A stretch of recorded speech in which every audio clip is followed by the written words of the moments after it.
All India Radio presents Morning News.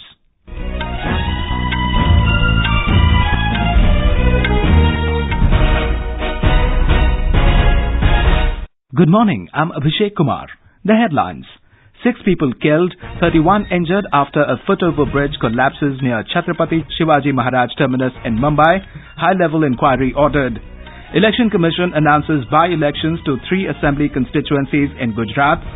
Enforcement Directorate moves Delhi High Court seeking lobbyist Deepak Talwar's arrest in a case of purchase of 43 aircraft by Indian Airlines in 2005. British lawmaker votes in support of delaying Brexit. Dipa Karmakar qualifies for world finals in Artistic Gymnastics World Cup at Azerbaijan. And in Badminton, 9 Indians enter Swiss Open quarterfinals at Basel.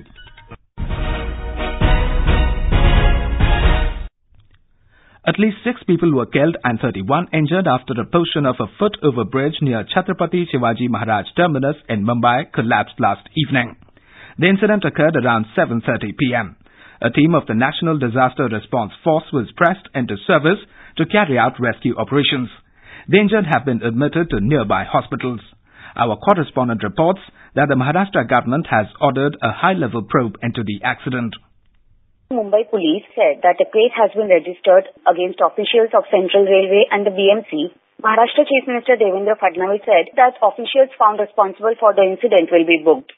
इसमें जिनकी मृत्यु हुई है उनके परिवारों को 5 लाख रुपया मदद दी जाएगी, जो जख्मी है उनको 50,000 रुपया मदद दी जाएगी और साथ साथ उनका मेडिकल का सारा खर्चा है वो भी सरकार की ओर से दिया जाएगा। करीब 1980 में इस ब्रिज का निर्माण हुआ था और पिछले साल सारे फुट ओवर ब्रिज इनका एक स्ट्रक्चरल ऑडिट करने का आदेश दिया गया था और इस पुल का भी स्ट्रक्चरल ऑडिट किया गया था। इसको स्ट्रक्चरल ऑडिट में फिट पाया गया और कुछ माइनर रिपेयर्स कहे गए थे। उसके बावजूद अगर ये पुल गिरता है तो ये स्ट्रक्चरल ऑडिट के ऊपर भी एक प्रश्न चिन्ह निर्माण होता है और इसकी भी जांच की जाएगी। Additional Municipal Commissioner of the BMC, Vijay Singhal, said the remaining portion of the damaged bridge is being dismantled manually. Sweetie Jain, AR News, Mumbai. Prime Minister Narendra Modi has condoled the loss of lives due to the accident. In a tweet, Mr. Modi said his thoughts are with the bereaved families. He wished a speedy recovery to the injured. The Election Commission has announced by-elections for Dhrangdhara, Manvadar, Jamnagar Rural Assembly constituencies in Gujarat. The notification will be issued on 28th of this month. More from our correspondent. Manavadar seat in Junagadh district fell vacant last week when the Congress's 4-time sitting legislator Jawahar Chavda quit the party and the assembly to join the ruling BJP. Jamnagar rural seat fell vacant on Monday when Congress MLA Vallabh Dharavia submitted his resignation to Speaker Rajendra Trivedi. Dhrangdhara's MLA Parshottam Sawaria also resigned from the seat and party to follow suit. By-elections will be held on April 23rd along with voting for state's 26 parliamentary seats. The results would be declared on 23rd May along with the general election results. Anupam Mishra, AR News, Delhi. In Andhra Pradesh, the ruling Telugu Desam Party TDP has released its first list of 126 candidates for the 11th of next month's assembly elections. Name of Chief Minister and TDP President N. Chandrababu Naidu and his son Nara Lokesh figured in the list announced by Mr. Naidu himself at a press conference in Amravati last night. Mr. Naidu will be contesting the election for the 7th time from Kuppam in his native Chittoor district. He said the first list of candidates for the Lok Sabha elections scheduled simultaneously would be announced today. The CPI has decided to contest 55 seats in 26 states in the forthcoming Lok Sabha elections. Addressing a press conference in Hyderabad, Party General Secretary S. Sudhakar Reddy said selection of candidates is over in 19 constituencies while electoral agreements have not been reached in the remaining constituencies. He said CPI is holding negotiations with regional parties in some states. All union ministers from Bihar will contest the forthcoming Lok Sabha elections. The decision was taken in a meeting of a 3-member election committee of the BJP, which was chaired by State Party in charge Bhupendra Yadav. The meeting was held in Patna yesterday. Mr. Yadav said the list of the candidates will be released soon. National Informatics Centre is developing a software to deploy police personnel at polling stations in a systematic and confidential manner during the upcoming general elections. Haryana Chief Electoral Officer Rajiv Ranjan informed that the software will have complete data of police personnel. He said the move would bring more transparency in deputing police personnel. President Ramnath Kovind will visit Gujarat today. He will inaugurate the Festival of Innovation and Entrepreneurship in Gandhinagar. More from our correspondent. Festival of Innovation and Entrepreneurship FINE is an initiative to recognize, respect, showcase, reward innovations and foster supportive ecosystem for innovators. This festival is being organized by National Innovation Foundation in association with the Department of Science and Technology, Government of India. The aim of this festival is to provide platform for new innovators for building linkages with potential stakeholders. Thus, the support of stakeholders can improve their future prospects to develop their ideas into implementable projects for the benefit of society at large. President will also confer the 10th National Grassroots Innovation Awards to encourage the village and grassroots innovators. Yogesh Pandya, AIR News, Ahmedabad. For quick news updates, follow us on our Twitter @AIR News Alerts. British lawmakers have voted to seek a delay to the 29th of this month's deadline for the UK to exit the European Union (EU). The motion was passed in the House of Commons last night by 412 votes to 202. The MPs, however, rejected an amendment to the motion that sought to hold another referendum during the delayed period. The delay in the Brexit process would now require the unanimous approval of all 27 remaining EU member states, which in effect gives the 28-member bloc the power to dictate the terms of an extension. EU Council Chief Donald Tusk said the bloc could approve a long postponement if the UK finds it necessary to rethink its Brexit strategy and build consensus around it. Last night's vote follows a rejection by Parliament on Wednesday to rule out leaving the EU without any deal. Ms. May will make a third attempt to get her withdrawal deal passed through next week after it was rejected by huge margins on two previous votes. The UK had voted to leave the EU in a referendum in June 2016. Alleged bookie Sanjeev Chawla, who is wanted in India to face charges of match fixing dating back to 2000, has filed an application in the UK High Court seeking leave to appeal against his extradition order by Westminster Magistrates Court in London. UK Home Secretary Sajid Javid had signed off on the district judge's order in favour of the extradition last month, giving Chawla 14 days to seek an appeal against the decision.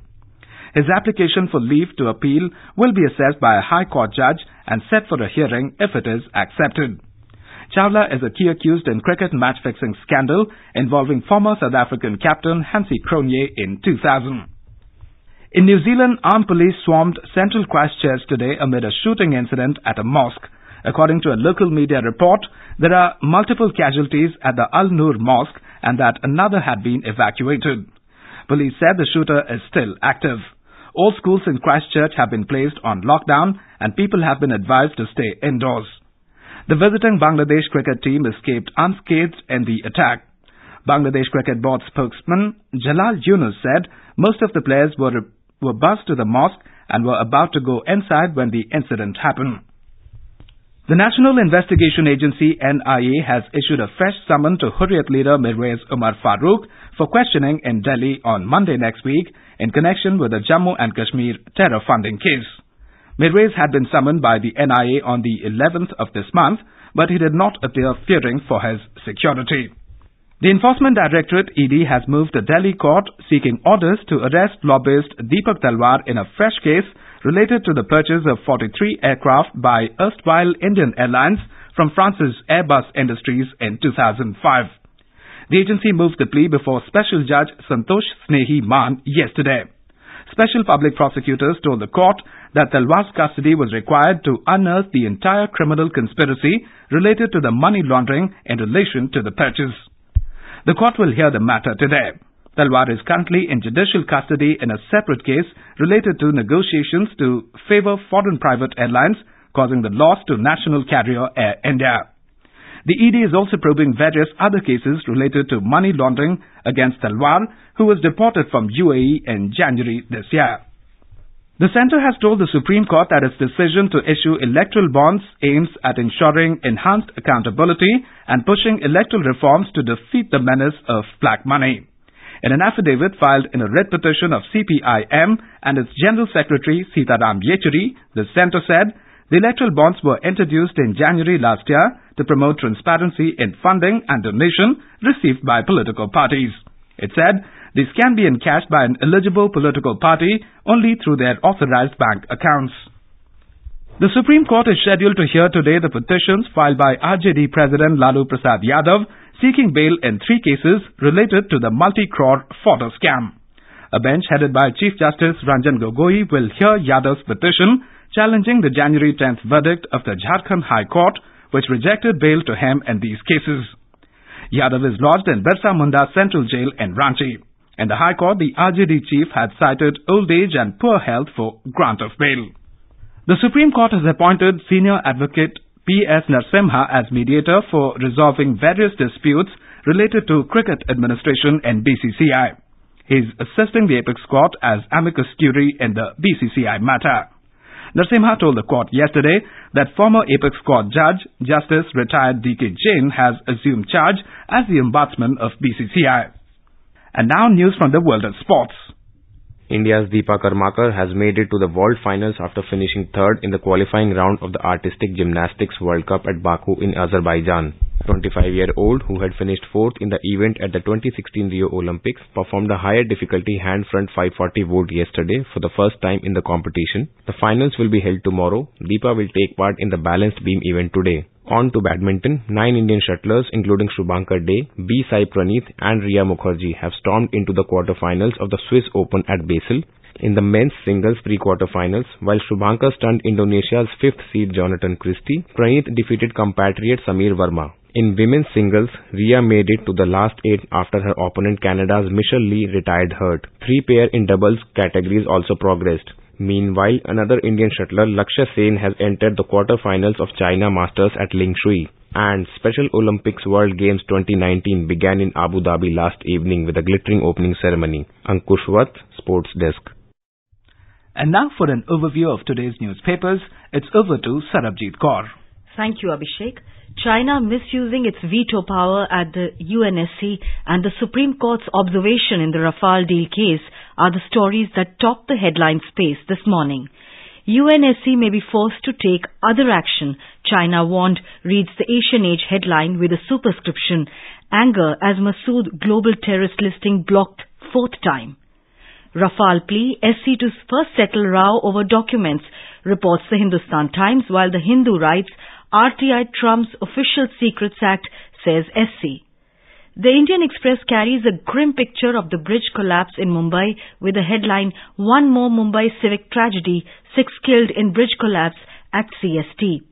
Writing on India's fresh proposal on the Kartarpur corridor, the Hindustan Times reports, India seeks access for 5,000 pilgrims a day to Kartarpur.